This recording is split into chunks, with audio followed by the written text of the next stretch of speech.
Be here now. Just be here now. You're taking that understanding, the best you have of how to get out of suffering and do your best to bring everybody with you, and applying that mind onto your vocation of dance or culinary arts or whatever it is, and using it, actually apply Dharma. That's my new thing. Like, let's not learn Dharma, let's apply it right now. Hello, friends, and welcome to the Creativity, Spirituality, and Making a Buck podcast with David Nichtern on the Be Here Now network. My name is Michael Cameras, your host and monologist. All of us here at Be Here Now and Dharma Moon sincerely hope this podcast finds you as well as can be, and we are happy that you are joining us.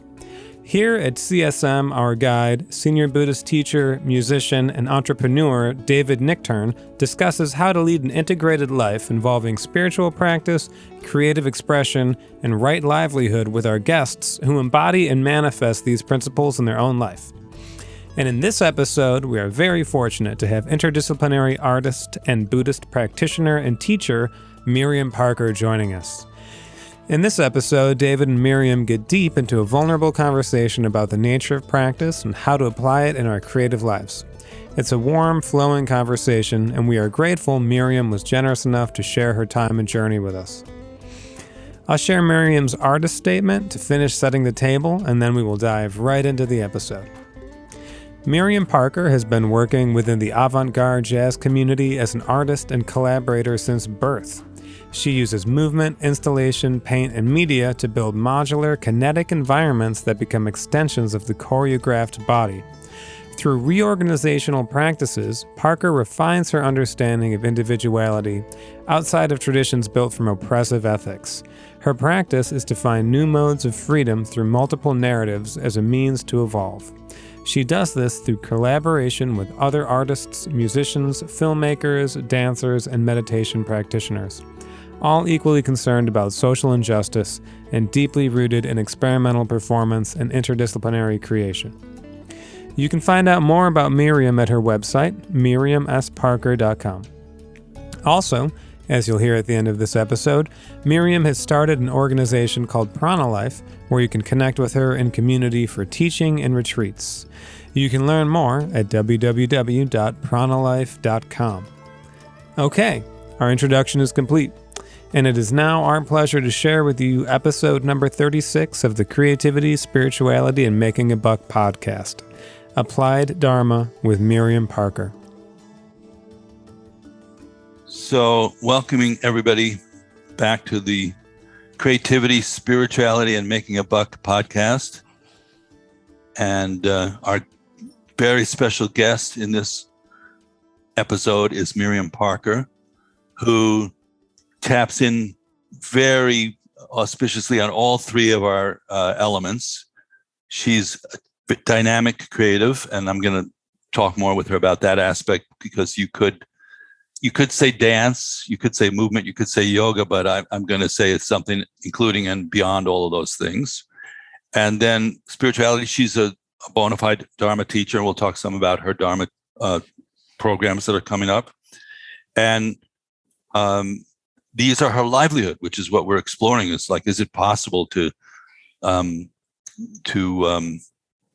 manifest something in the world that has a dharmic flavor to it, but that has a fruitional flavor, and that you can actually be contributing and making a living from what you're doing, sort of right livelihood.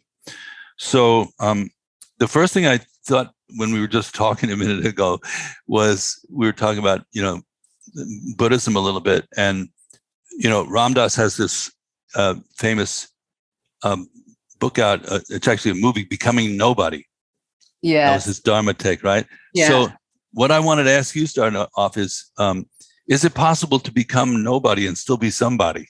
Oh, God. I think it is. Yes, I think that the goal, right, is to be that somebody that knows that they're all buddies. All buddies. All body, or rather, becoming, the practice of becoming oneself is inclusive of, acknowledging all the things that are serving in order for that becoming to be, that I like the word lending itself, all the contributing factors that are lending themselves to you in order for something to happen, this practice of borrowing and becoming. That's such a great idea, introducing the notion of it's borrowed. It's another way of saying impermanence, isn't it? It's on loan. Yeah. You have to pay it back at some point, or recirculate it. So, one of the things that I was struck by immediately with you, just watching some of your video content on YouTube and stuff like that, is the body. It's also, if you want to look at a second tier thing that Buddhists have sometimes not really nailed, in terms of their articulation, is the relationship to the body, to the physical body. And there's sometimes this notion of sort of transcending that and going somewhere else, which of course is not our, it's not the Vajrayana path at all. But you occupy your body as if you just landed in it and are exploring. Oh, good. What is this thing? I got that feeling from watching you dance. It's like your arm was just kind of moving. So, oh, look, my wrist bends this way, and then it bends this way. And it feels like you're exploring it. Is that right? Yeah, it's definitely exploration. And I have a form practice around it, which started, actually, this is a great place to begin for me, because the practice of how I move is very informed by my Buddhist practice, because I was exploring many moons ago the importance of refuge. Like, what is it that you believe is going to protect you? What is it when the shit hits the fan? Like, where do you go? Like, what do you do? And I was thinking about, and the practicality of refuge. And so I was thinking about how I was somewhere in me, I had this inspiration that art has the possibility to heal and transform. So I was thinking about it, and I was like, well, if you think this thing is so powerful, then you should serve this and allow this thing called dance or creativity to actually be the salve, S-A-L-V-E, or balm that works upon you. So then when you watch dance or you dance, you should act as though it has some sort of, you have to imbue it with some sort of power to transform. And so that kind of mind, I started to really shift the way that I approach creativity with this, as though I was serving the practice of dance, the practice of movement, and that so it became much more of a listening practice than a doing practice, where I tried to understand why I was making movements, and as though there was some secret hidden, message in there. And so, there is a element that I think comes out of exploration, of curiosity, of like, that there's maybe some alchemy happening. I don't use that word often, but I know people use it nowadays. That might be a great title for a book. Where do you go when the shit hits the fan? That's really a very compelling idea, and the art of refuge. The art of taking refuge. Where do you go when the shit hits the fan? The art of taking refuge. So this is of course, classically, right, in Buddhism, where do we take refuge? Buddha, Dharma, Sangha. Most of the people listening to this will have some idea what we're referring to, but in case they don't, could you maybe articulate the classical idea of refuge as you're drawing it from? the classical idea of refuge is this type of mind of where do you go for protection? And so the first place that you would go to is the Buddha's mind. And not just the Buddha's mind, but the quality that the Buddha's mind within itself, the emptiness of the Buddha's mind, the lack of a quality within its own.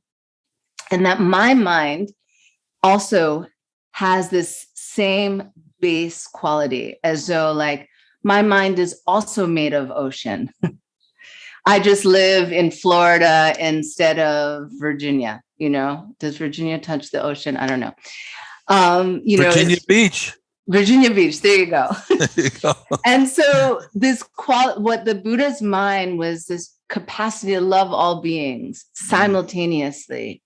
Wow, that's amazing. It's possible for my mind also to be that type of vast. So I can imagine that. I can place my mind. I can imagine when I get scared, let me think of what would the Buddha do? How would the Buddha do this? So I can reference a mind that has a larger capacity. And the Dharma jewel is the understanding of this wisdom that I just shared, which is emptiness itself, the teachings that can help you. And so I always teach it like, what is that thing that you refer to? Like the 10 commandments, this set of wisdoms that we hold when we really we're in a bind, we're at the call of a girlfriend that's in a moment and we have to say something to help them.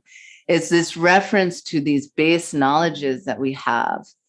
And then the third is the Sangha, which is the reminder that there are people who have traveled the path all the way to the end and have achieved some sort of sense of rest and peace.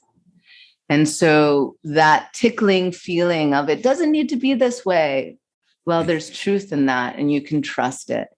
So these two minds, one is that your mind is made of the same thing as the most genius mind in the world. Mm-hmm. You're not. Wouldn't Sangha also be just the ordinary co-travelers and our friends and our? Yeah. The Sangha is the ordinary co-travelers and the friends. Yeah, I love. Sorry. Yeah. Apologize. Overuse of yes. Taking refuge is a huge part of my meditation practice, and so I really spend a lot of time on it. And so the way I've been defining it is that remembrance that there is people that have traversed the path and arrived. And if you had reached great enlightenment, what would you do? You would do everything you could to plant little seeds everywhere to help everybody else. So that's the way I've been translating it. And you're saying this is an important part of your practice is to, how do you practice that in your practice? Do you repeat the refuge formula? Are you contemplating it? What form so is it? I do two things that ground is one is I prostrate before I sit. And that's my way of prostrating to the Buddha, Dharma, and Sangha.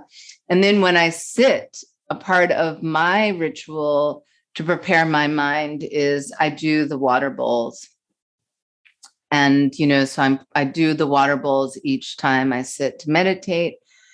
And within the water bowls, I've had a way of understanding like I'm taking refuge. You mean filling the water into the bowls? Yeah. Mm-hmm. Water, the offerings. Yeah. And so that's one way. And then my sadhana, my regular practice always starts with taking refuge. So there's 3 points: physical, and then a gesture of ritual, and then within the meditation. And then at the end, do you dedicate the merit? Is that part of it too? Yeah. So it's classical sadhana form that you're doing. And is it, are you at liberty to say what sadhana you're practicing, or is it a variety of them? No, I don't very, very much.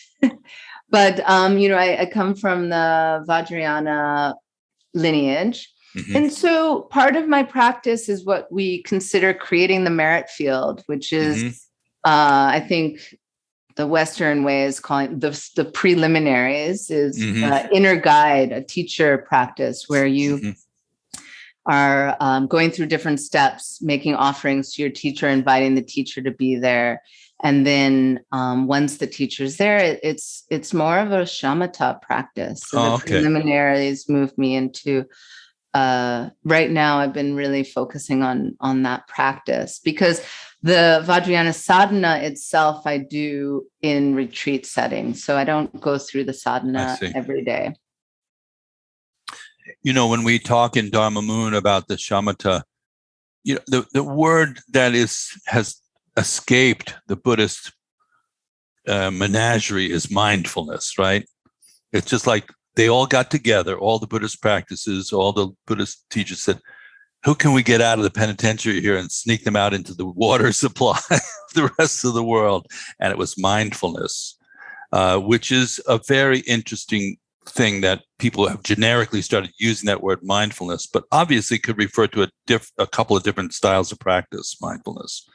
So in the way it's sort of become known in the public wheel is intentionally placing your attention in a specific way to an object of awareness, such as the breath, and secondarily, noticing with impartiality, without judgment, what arises within you and outside of you.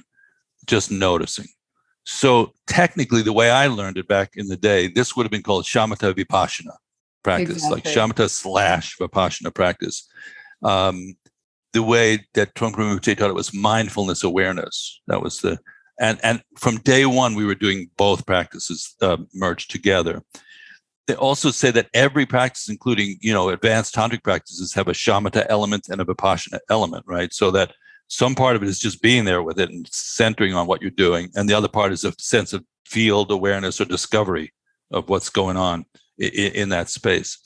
So when you say shamatha, now there's a very pure kind of shamatha that is just focusing on the breath and developing a kind of as much concentration power as you can. Is that what you mean by shamatha, or is it more like the mindfulness practice that other people are doing? No, I actually specifically have been working on the techniques to be able to stabilize my attention on the breath very specifically through just creating a depth perception and then placing my attention on the breath. Right. Which has a lot of, technical, there's lots of offerings that the teachers have given to help us build that strength. Yeah. And then because I'm teaching the Wheel of Life, I've been doing a different, recently I've been just doing that for a certain amount of time, which I time, and then I'll place, hopefully my mind is clear, that mind on a link, one of the links, and just focusing on that. And then is there more contemplation, or it's more of an analytic meditation? Yeah. But yeah. So, sometimes I've referred to the shamatha as like the tripod of a camera. It's just the stability element. It doesn't really, there's, if you delve into this, there's people who've had different ways of critiquing all of these practices over time. But the critique of pure shamatha is that it can lead to a trance-like state. And also, there's not necessarily an awareness field that's simultaneously arising with the stability. Mm-hmm. So I agree with that, actually. Yeah. Does that make sense? Yeah, I agree with that very much. I'm quite, I'm very diligently practice. I always teach shamatha with the outcome of placing it on a virtuous object. How do you define a virtuous object? I've been looking for one lately. I would say, I talk about this a lot. Virtuous objects would be, I would just say a teacher, something that you feel is the, light. I don't mean like a candle or anything. I mean, like the wisdom, holders of wisdom. Yeah. So either the idea of what is the nature of all reality, or a teacher that holds and inhabits that idea. So like jnana sattva, like a being of wisdom that's embodying the principle that you're talking, that you're embodying the virtue. And to me, there's a flip that happens, because the cause that allows you to be still is also the serving of a virtuous of a teacher, or serving of right. of a being that has the capacity to touch more than you're able to touch. Yeah. Beautifully articulated. And, there's, this is what it's, you obviously have classical training, if you want to look at it that way. Like, I used to see kids jamming out in the square in Woodstock, New York, like decades ago, playing free. I'm sure you know that expression from your jazz background. I know you have jazz, all over your background, but they weren't really free. Now, then you listen to Ornette Coleman or doing this, or Sun Ra, or somebody like that, and you go, or John Coltrane, this is a completely different experience. So you obviously have that classical training, but now you're bringing it into, and making this transition with you. You said that the Refuge serves your movement practice and informs it. So could you walk us through that transition a little bit? Yeah. So I described Refuge as, and I'm very clear when I share this with there is the classic, the Buddha, Dharma, Sangha. Right. But do we really have a relationship to the Buddha, to Dharma? It's not an English word. Let's translate that into something that actually is conceptually used within your own vernacular. And so it's basically, what is the biggest thing that can always protect you? Like a sense of love and a sense of strong wisdom that has the capacity to GPS you out of a problem. And there's certain things that open our hearts. Like certain people believe, like cooking, when they cook, it's just like, it teaches them the generosity, the patience, the importance of truth. All of their ethics can be learned through a relationship to the thing you adore. Yeah. Think about it, like your partner, they press you in this way. And so I really allowed myself to let go of the words of Buddha, Dharma, Sangha, and really be more honest to, well, in my vocabulary, in my experience, what do I feel is really powerful? And because I believe and practicing a belief system that nothing within itself has any power on its own, I have to relate to it. There's no, like, we have, Avalokiteshvara here. There's no like power in that statue, it's only the way I relate to something that creates that power. There's no Buddha, like, oh, if you go left and then walk 5 miles, you'll find the Buddha, and then you'll go and ask him if you can take shelter. There's no location Buddha. There's only idea Buddha, and there's only concept Buddha. And that concept can live in all things. So I ran the math through my mind, and I said, well, you know what, Miriam, the thing that you really love, that you think is awesome, and you truly believe is going to bring you happiness, is devoting myself to my art practice. And so I started to not change my relationship to my art practice of, oh, I'm Miriam, I'm going to go sit down and do this thing. I kind of started to create a relationship with dance as though it's something that had a life on its own, that I was responding to. Like, there's many artists who would say, oh, the the sound just moves through me and I'm a vehicle in which it comes out or something, you know. And my practice is a practice of tuning my mind, my technical ability to hold certain concepts in my body, like to have the strength to have an idea and able to sustain that. And so when I say I take refuge and I use my practice as a way, it's this just practicing believing that I can create a relationship with my art, and therefore I can create the cause and effect to make it powerful because I'm treating it that way. You know, what just came to mind while you're talking about this is I'm very interested in oracular practices and oracles in general. And,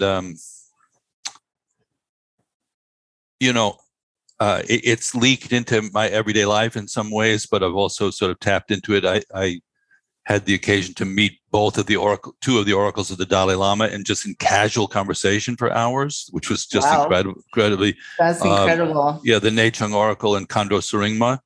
And they're clearly both multidimensional beings in a way that you just don't see very often. They're right there, human. They're not even, considered to be teachers per se, exceptional teachers, I don't think, but stuff comes through. So I think that sometimes part of the artistic process is oracular in the sense that you kind of don't always know where it's coming from and where it's going. Do you find that like you're in a sort of state of discovery, and you're almost one of the people who's receiving it as much as anybody else who's watching you do it? Well, that's what I'm saying. It's like a reorganizational practice is what I say, meaning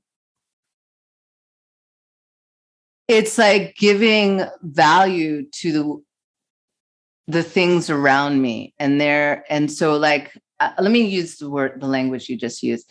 So yes, I do feel like things are happening because I'm creating space. I'm like, let's make it the most optimal situation for something to happen. I'm going to set the table super nice. I'm going to make sure I'm taking care of my body. I'm going to, I'm going to practice with a certain respect and ritualisticness to my practice. And when I'm in a jam and I don't know what to do, I'm going to trust in the process of creation that I'll find my way out.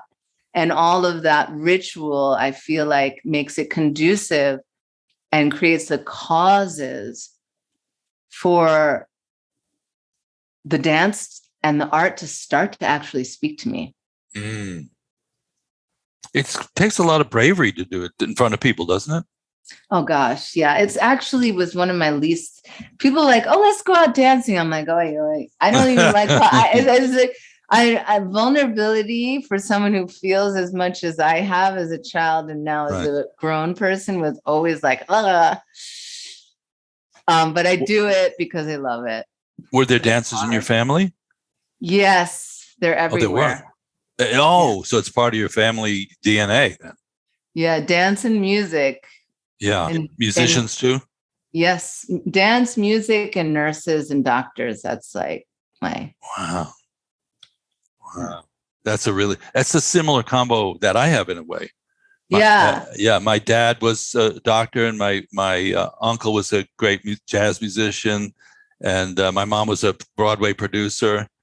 So those two threads, and my other uncle was an anesthesiologist. Did that happen in the States, in New York? Yeah, I was born in New York. I'm one of those. Where were you born? We were born in the same hospital. Right, we were born in the same hospital, right? We talked about that the last time. Beth Israel, right? Yep. Yeah. Wow. And it's still there. I know. Let's go there sometime and walk through the halls and see if we remember anything. It's not, I've been there a lot. I mean, not a lot, but Beth Israel is not my favorite place to go. We could walk outside. Yeah. Well, I grew up in Stuyvesant Town, right across the street there. Yeah. So and we were just on the Lower East Side. That's like stomping grounds for me. And New York is such a powerful mother, isn't it? It is. Let's go to Veneros. Did you ever go to Veneros? Yeah, a long time ago. Yeah. So that I will do. I used to go to PS 19, which was on 11th Street. I went to PS 40. I think we went through this when the last time we talked. Yeah. We were like, right, different little bit like time moving. offset, but so you went to PS 19. Wow, a lot of my friends went there. And then where? Well, I was the first child. So with the nature of that, they moved me around a lot, like to find the best school. So I ended up going to PS3 across town. And then I went to Manhattan East, and then I went to a Waldorf school. I went to lots of schools. I ended up at LaGuardia. For regular people who don't know what we're talking about, PS means public school.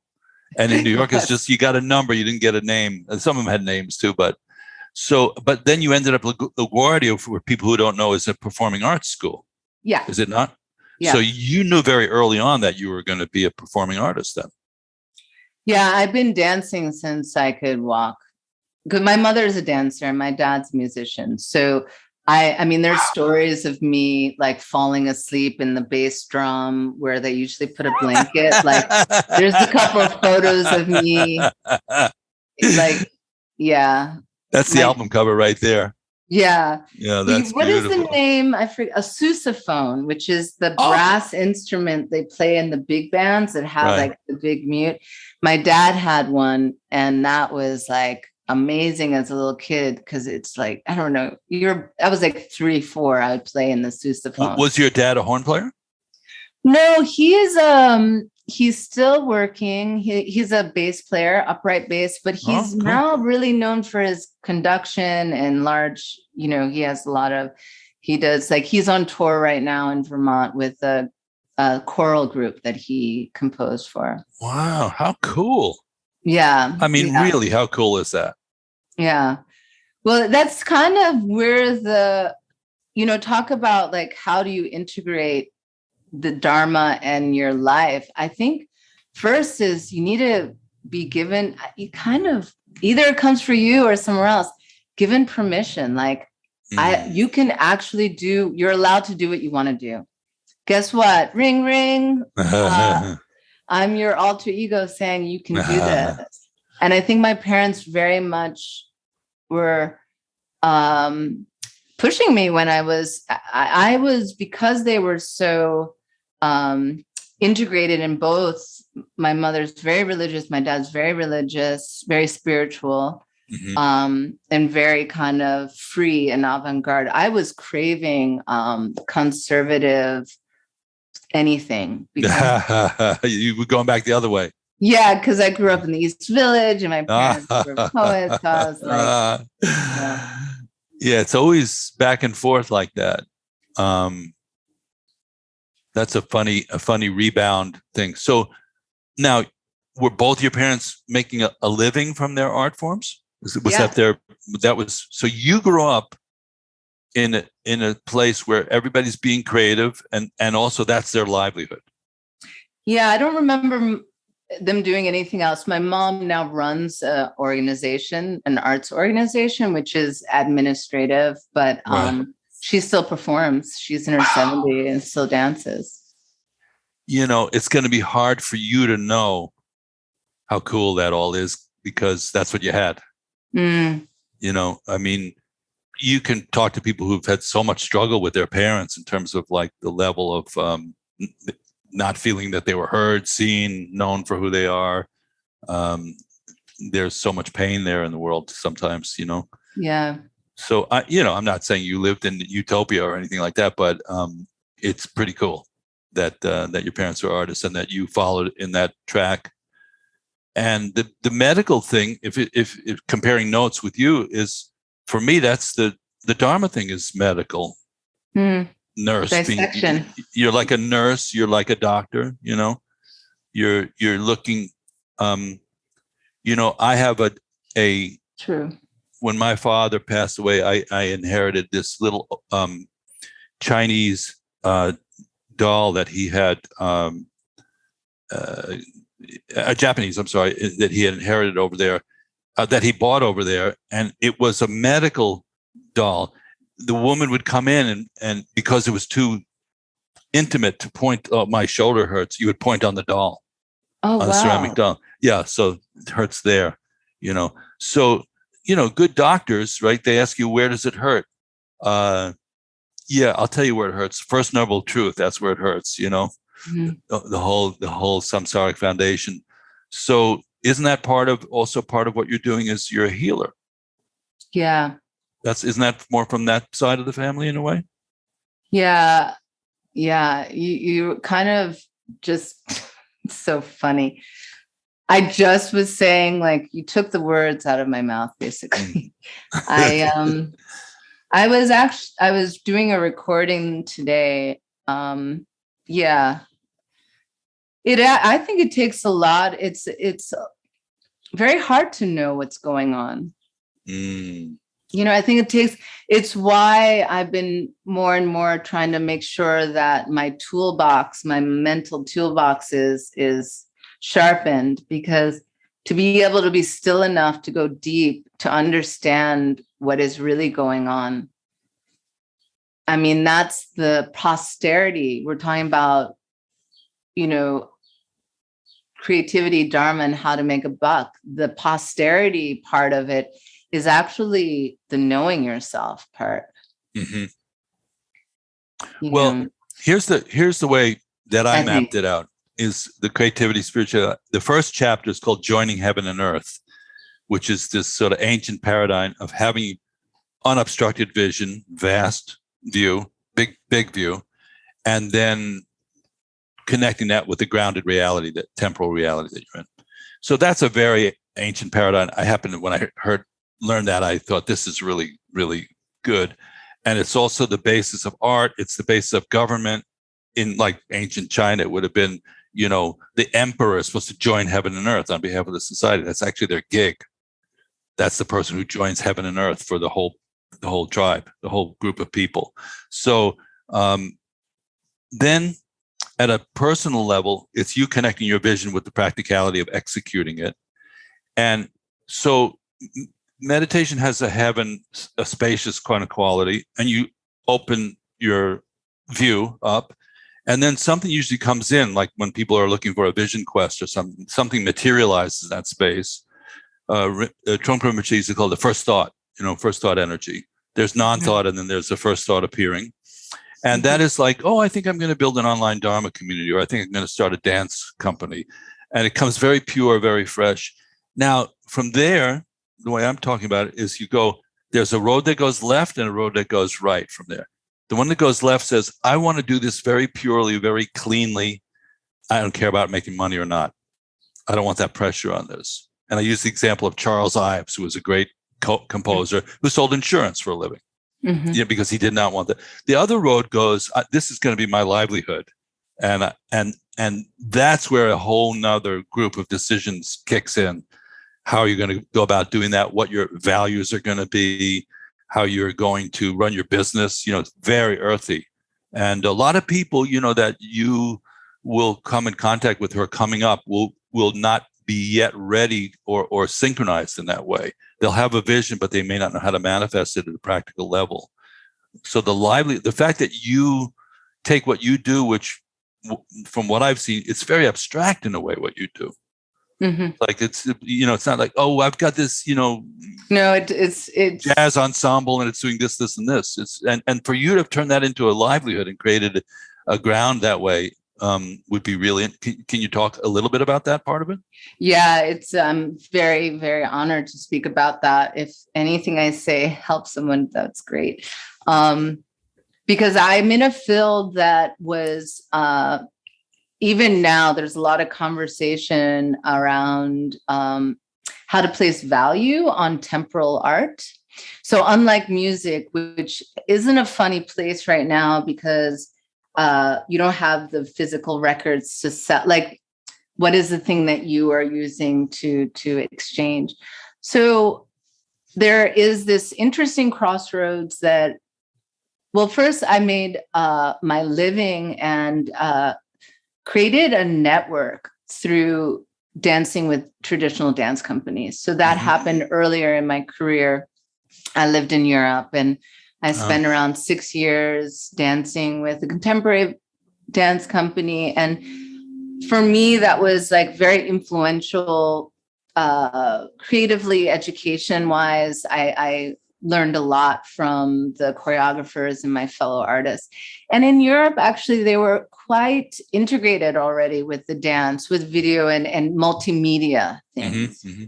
So then when I left Europe, I became very interested in being in more control of the spaces that I was performing in. And that had this creative evolution where I was just like, I'm actually not going to worry about the physical dance. I'm going to compose the architecture of the space. And I was really touched by visual art and architecture. And I can go on about the history, but the way that I was able to kind of move and create a lifestyle was through a few different things. One of them was being really interested in what I was doing. If I wasn't interested, like, is this an idea that you like, or is this honest interest? I was able to communicate that interest with other people and invite them along, even if they were not normally doing this type of work. They were like, oh, this is actually interesting. And I was able to share that honesty of interest.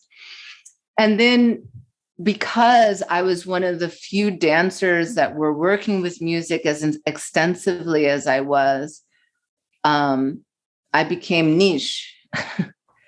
And so in some ways, like if I was going to truncate some of the key factors that I think enabled me to stay above water, pay my rent, and be affluent by the end of that, or moving toward affluency, was being sincerely interested in what I was doing, committing to my process, deciding when I was going to invest and when I was going to then stop that investment, and actually like produce, which has a different, it was cyclical.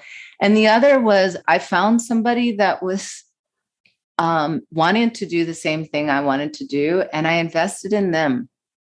So I did the karmic thing. Well, how do you mean that? I made a commitment in my early years I chose somebody that was struggling financially, but was very committed to their artistry. And I did whatever I could to support them. You mean as a business partner? Yeah. Or no, just like I would volunteer my time. I would, help them go to the studio. Like I would serve them. And, it was a non-for-profit organization that was always needing support to stay above water. Right. So I was like, okay, this is going to be my karmic partner. I'm going to really help them to as much as I can and dedicate that effort to me having the capacity to have people help me. And so what happened was I started to get people coming and offering their labor, which my work is very labor intensive, and just supported me.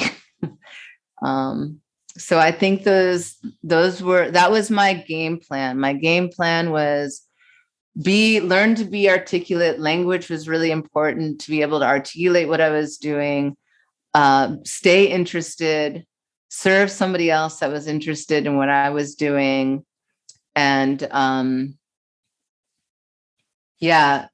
also was in a community of other art makers that was helpful for sure. Connections. Growing up in New York City was helpful. I mean, not to say someone can grow up in New York City if they're not grown up in New York City, but the city has. Well, you're exposed to a lot of things for sure. Yeah. Access to a lot of things. Right. We had a funny moment where I was talking to a meditation student living in Denmark, in Copenhagen, and I think it's probably similar, but when I'm working one-to-one with people like that, we talk about Buddhism and all those things. And then we go like, okay, what else is going on in your world? And he had started his own record label that was very avant-garde jazz. And of course, you know the joke, right? You know about you have to pick your own group, but why was the so-and-so, why did so-and-so get involved with, jazz? Why did he get into jazz? And the punchline is for the money, Right. Right. So, but this guy, so I'm saying, well, how are you finding it? Can you imagine an avant-garde jazz bass player in New York City going to City Hall and signing up for a program? The government was paying for him to do that in Denmark. It was just part of the culture. Yeah. And he was making actually a reasonably good living, doing whatever he wanted to do creatively. And, that's one thing you don't have in New York. That's why I went to Europe, because I was paid so well. I mean, it was an exceptional structure for an artist to begin their career. Very helpful. We've never had anything like that over here. No, it's actually, I'm not sure. I kind of have a question for you because I am finding a certain validation arising, which I'm appreciative of, is all this years of classic Buddhist training and dedication to both my dance and then to my Buddhist practices. All of a sudden, I feel like people need this. The combo. Yeah. Like, I don't remember. I feel like people are sincerely like shopping for what I have the life experience that I happen to have this collection of. Whereas, and I don't know if it's pre-pandemic talk, but I feel like the pandemic definitely made people aware of, do I really love what I'm doing, or am I just habituated in this way? And so the stopping allowed them certain people to choose again. And then they're in this uncharted waters. And I was like, oh, I know about uncharted waters. Yeah, it's like a global midlife crisis that's going on. Yeah. The whole planet's going through a midlife crisis of like, what are we doing here? And I know for me, there was two directions during the pandemic, up and down. There wasn't a lot of wiggle room for, and I found myself just digging into creative expression, recorded a whole album of music, created Dharma Moon platform, at a point where you could have just rolled up shop. You could have just pulled up stakes and just gone like, what's the point? Or huddled in fear, of like what the outcome is going to be. So I definitely think both energies were present. And when I spoke to my shaman friends, Alberto Violdo, he said the virus is the catalyst for human evolution. That's how he sees it. Yeah. Not just this virus, but period viruses. Four Noble Truths. I think in a way to drop into the first Noble Truth, certain people in the States, they're living closer to the realm of demigods. And so the kind of awakening that happened during the time of the pandemic, it wasn't just the virus, also this kind of reckoning with America's history, with what this place was founded on. It was like this, awakening that this life is suffering. It's not based, like the first link is ignorance. The first link of the States was like this moment of, taking, genocide, not of like liberty and freedom. So I feel like it's it helped me at least to feel some of the power of that renunciation. So I'm having a vision right now, Miriam. Okay. Yeah. So, and it's probably something you already thought of, but a dance that has some form to it, not just pure improvised, called the Nidanas. Have you done it? I have not. And it's a combination of the movement but also you're articulate. You're very articulate. Mm-hmm. Your speech is very, very clear. And when you're talking Dharma, some people are sort of, touching, feeling their way towards it. But you obviously have sort of classical training, so you can say things in a way that somebody can really, dive into the meaning of it. So interspersing the dance with actual teaching. That'd be. And I really enjoy this. I want to say thank you so much because I need the nudges. I'm a nudgy. Don't you know that's my You're nickname? A I'm nudgy. That's my nickname. I do this. I say, don't try it at home, but but I can see it. I only nudge when I get a flash. I'm a flash nudge, not a deliberate nudge. But I saw it like opening tonight, the Nidanas, and I've thought of all kinds of ways. You probably know this, but I was on Duncan Trussell's podcast as a cartoon character meditation teacher. Wow. Giving his character who is an octopus, and more people got exposed to Dharma from that and come around than any other way at the moment. So I'm pretty sure that the arts are really a portal for that. But and there's classical forms to that too. I mean, I've seen classical dance, and then there's the temple dancing and stuff. But I'm not talking about that. I'm talking about really Western. I don't think anybody's really mingled it with Western art forms yet. So I'm going to think about that. The Nidanas, starring Miriam Parker. Well, it sounds perfect. I love starting with titles too. So that's like, you kind of throw it out there and then you make up the steps that need to be put into place to get there. That's a lot of how the creative process happens, actually. And what about the 6 realms? That could be another part of it. How do you...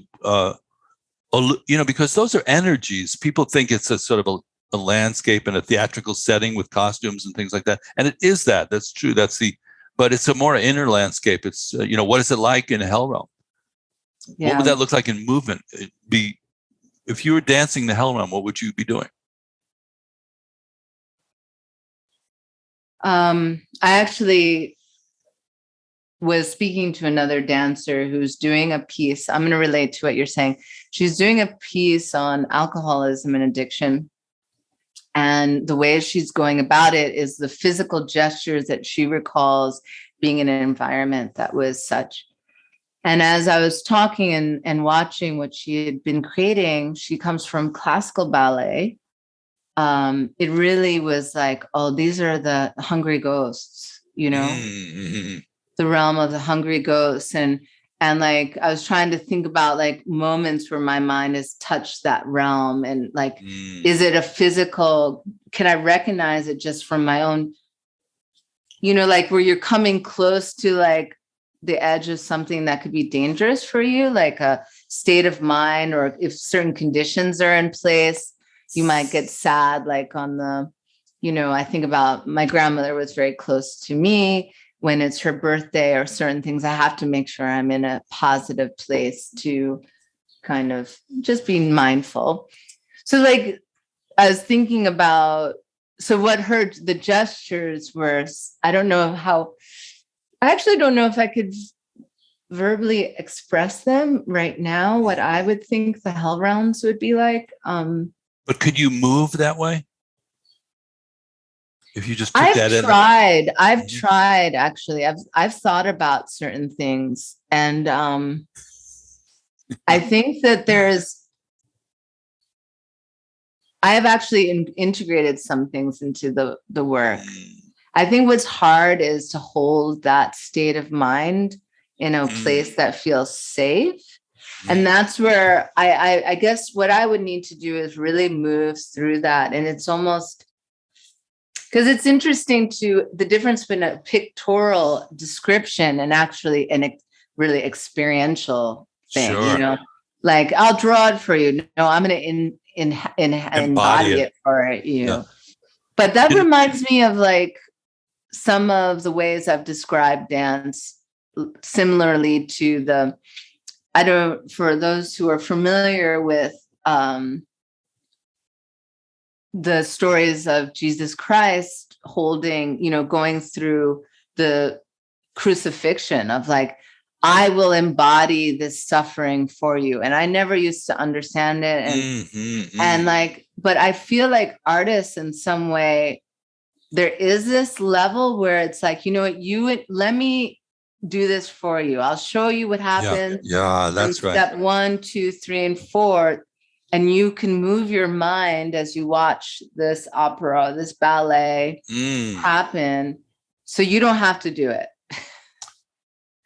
You can identify that field of experience and liberate yourself from the entrapping quality of it. Ideally, yeah. There's a Buddha in each of those 6 realms, and the Buddha can hang there effortlessly, talk to the people, give birth to people, engage the energy of it, but never be trapped in it. And so the Buddhists can come and go. And that's a very interesting, as you said earlier, that's just a mind element, which is because the mind has been liberated from attachment and grasping, which is the 8th nidana link there. You can engage those energies really fearlessly. And that's what they do, right? Our bodhisattva friends, they can go into a psych ward in a hospital and not get caught up themselves. They can just tend to the beings there, So it is interesting to embody that energy. I see what you're saying. You could become a little bit maybe inhabited by it, Well, you have to be skilled. It's kind of,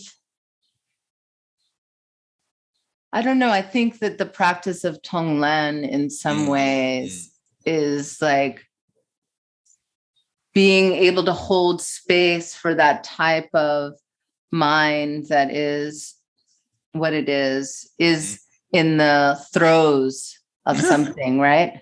Yeah, exactly. Like, and totally can't untangle themselves.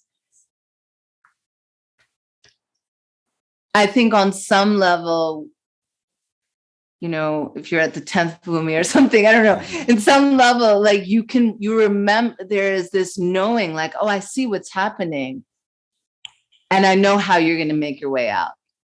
So that's the thing, like maybe if I was to work on that, excuse me, it really having a preliminary practice of understanding like, all right, I mean, that's such a beautiful bodhisattva gesture. I thank you very much for that.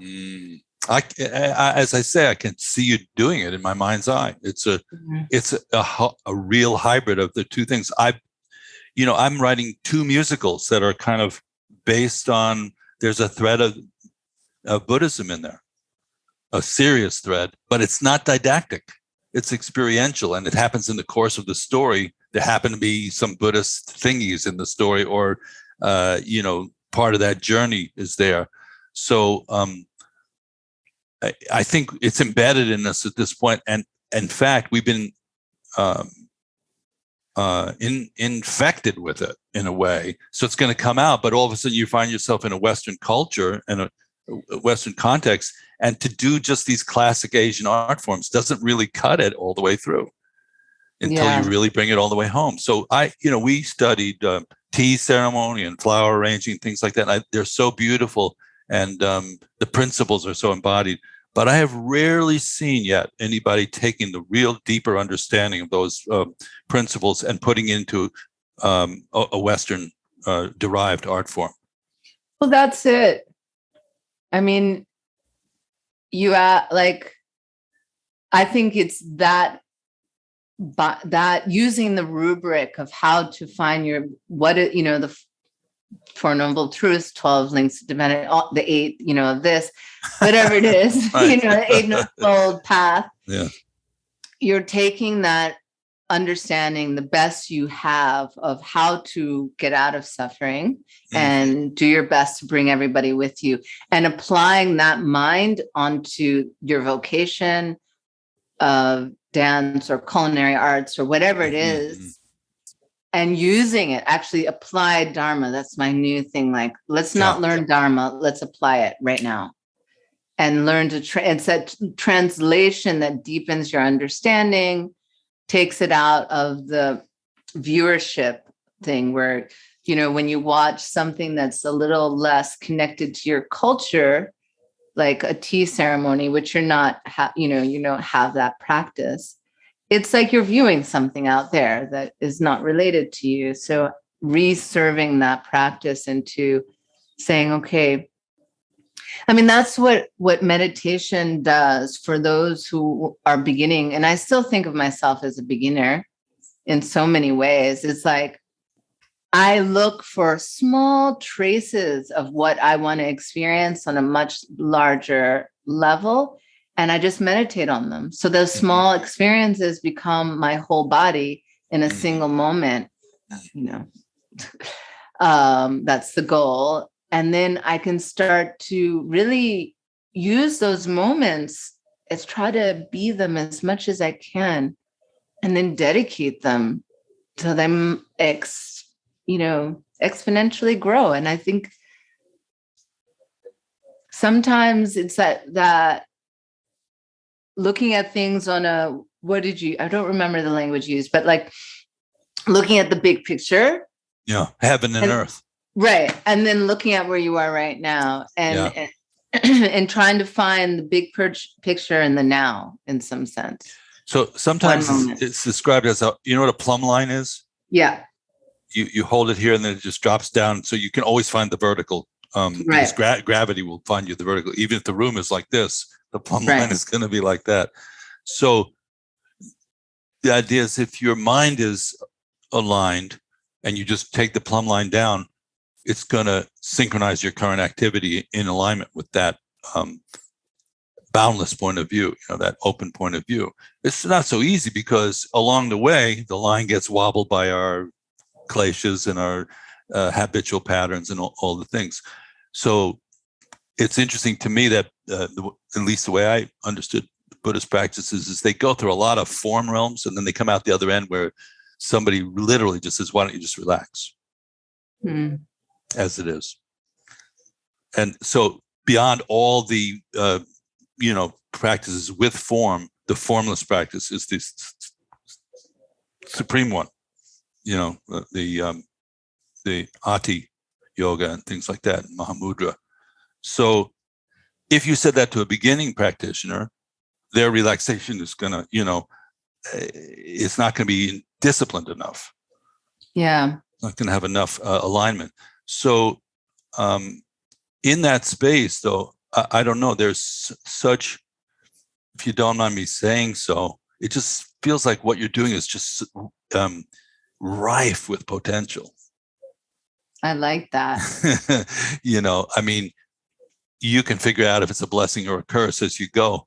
But I'm that idea of dance, Western origining dance and music becoming a vehicle for real Dharma, not just baloney Dharma, not New Age Dharma, but real classic Dharma is so interesting to me that it like gets me, I'd be the first online at the theater. I'm going to see the 12 Nidanas. Well, what's a Nidana? Well, come along. We're going to find out. Yeah. I'm going to tell you what it is, and I'm going to show you what it feels like. Because that's where I think a lot of people are missing the boat is what does it feel like to be in a realm? I'm going to share with you and the audience a weak place that I have it's a place I've been questioning.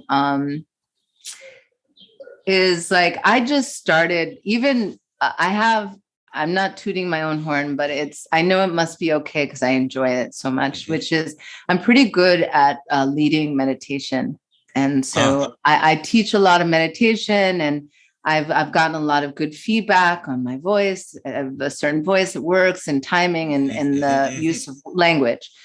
And I also enjoy speaking about Dharma, and I make efforts to not use traditional words all the time, but I haven't totally allowed, I'm looking at where these two meet in my practice. Like, I started to use language in my last piece where there was recording of sound and music, and then there's also me speaking, which I've never done before. And using classical terms and structures that are given to us through the Gelugpa traditions or the Buddhist traditions.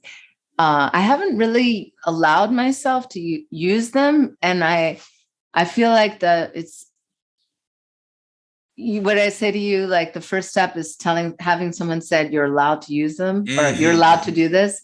Go ahead, do it. Yeah, sure. Because I, in the beginning of my practice, like you can look on my Instagram, I have my art Instagram and my Buddhist Instagram. Yes. And that's like, I think 2023, I'm going to have to let go of that division. I mean, it's a question for, we can talk about it again another time to see what happens. But well, for what it's worth, and since we were born in the same hospital, that's what I'm doing. You're taking out the separation. And it's not an artificial or, like superficial thing. It's just, for example, we just played a gig at the Cutting Room Tuesday night. And I'm thinking, well, who am I? Now I'm in my musician role. And I'm supposed to do this, that, and the other thing. But really, a lot of that's artificial, how you distinguish it. So I didn't quite get to the point, but I had my little meditation bell with me.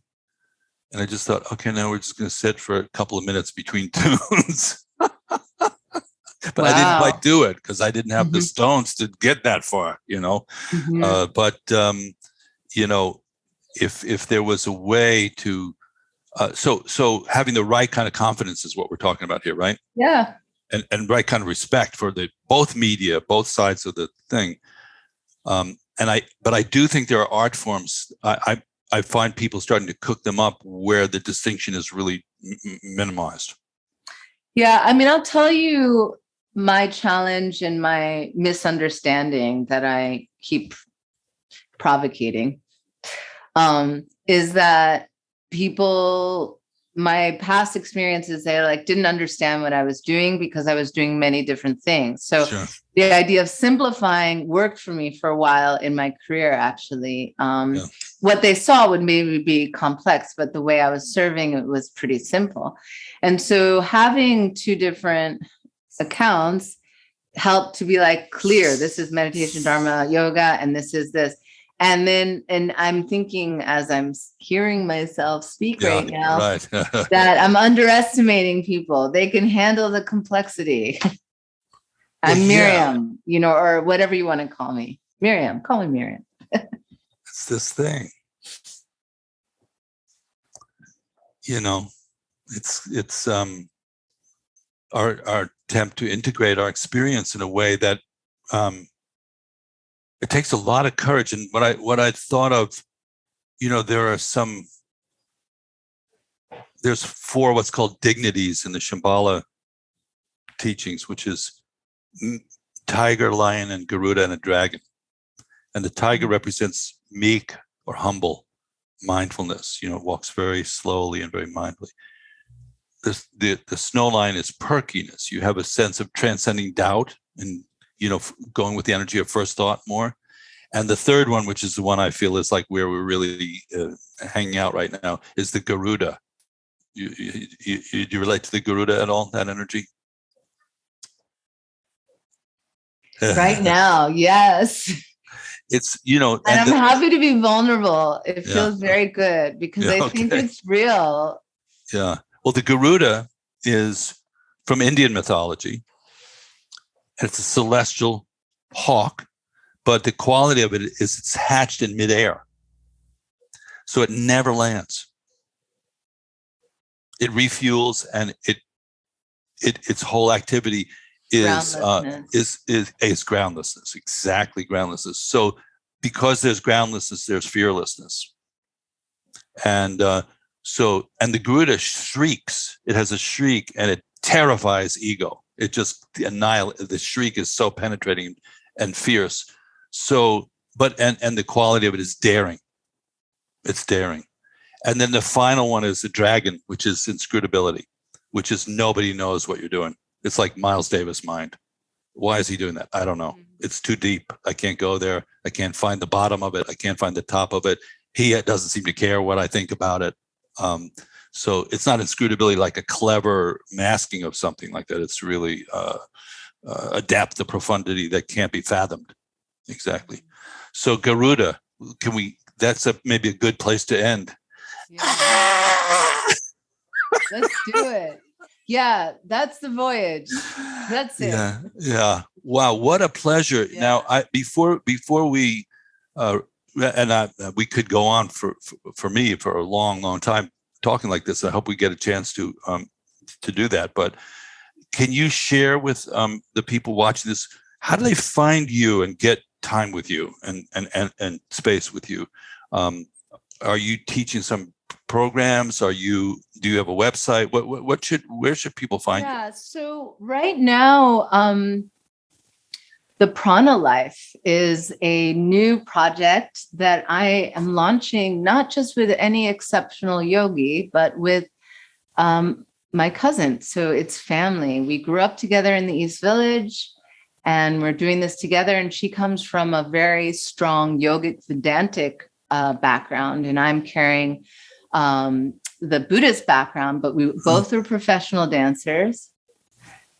She danced with Feld Ballet for many years, and we teach retreats together, as well as all my course offerings are on that platform. So it's called pranalife.com? Yes. Prana Life. Okay, so everybody can check that out. I'm going to check that out. I haven't seen that website yet, but pranalife.com. And that includes both some sort of formal teachings and the creative expression too? Well, we just launched. So the creative expressions are now still in facilitating the opening of those. So we'll have a retreat. We do creative retreats, which are really focused for people to come with writing projects, dance projects, and we invite that. It's almost like a residency that we're hosting. And is that associated with the retreat you were doing in Bali that you mentioned in November? That's the place that you can find it. Yeah, in Bali, in November. So you can have the jingle be Prana Life will call you. Happens to be in Bali. All right. So beautiful. What a privilege, what a pleasure it was to talk to you. Thank you so much. Thank you so much. Thank you, David. And all to be continued. Yes, please. And now, an improvised voiceover musical monologue to conclude our episode. We'd like to thank you for watching CSM. We really appreciate each and every one of you, our friends. We'd like to thank you, Be Here Now Network, for all you do. We are grateful that we all ended up here together with you. Ooh. If you'd like to hear some more of this podcast,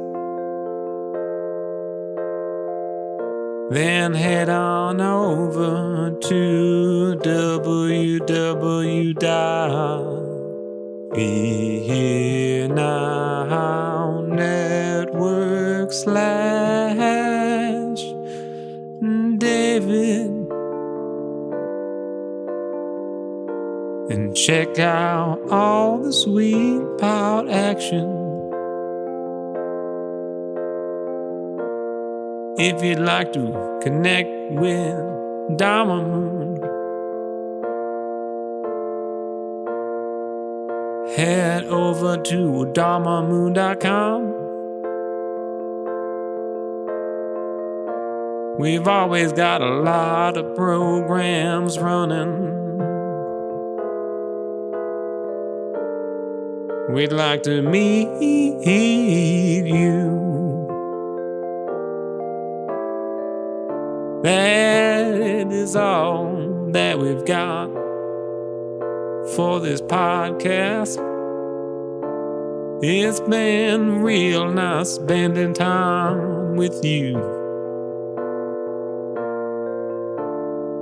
May you be safe and healthy. And happy and at ease.